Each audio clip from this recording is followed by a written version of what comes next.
Beste eredu bat posible eta beharrezkoa da Maribi. Pasatzen gauzen krisisia azkenengo hamarkadetako luzeena eta gogorrena da. 6 urte luze dirau eta ondino ez da irtenbiderik ikusten.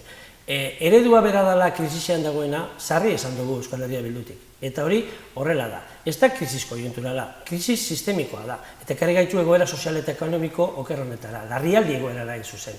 Bizkaian, indikadoreak dinue, langabezian, pobrezian eta egitura sozioekonomikoetan datu kaskarra dago gauzela, eta horreri aurre egin behar dutzagu.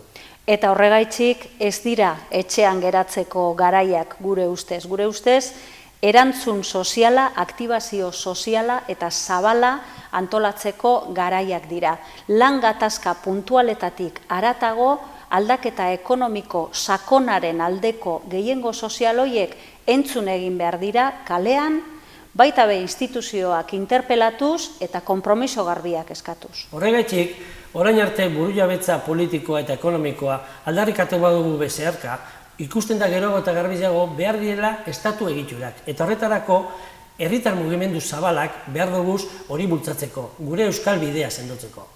Eta siglak alde batetara utzita gehiengo sozial zabalak aktibatu eta aldaketa sakon hoien aldekotasuna entzun dadila, baina horretarako antolatzea beharrezkoa da. Eta horregatik, Bizkaiko EH Bildutik, larrialdi egoeratik eredu berrirantz dinamika ari gara martxan jartzen, modu partekatuan, diagnostikoa partekatuz, herrialde honetako hainbat eragileekin, modu zabalean antolatzeko eredu berri hori, bai herrietan, bai enpresetan, bai ikastetxeetan eta baita instituzioetan ere. Hasieran esan dozun moduan, beste eredu bat behar dugulako eta gainera beste eredu bat posible delako.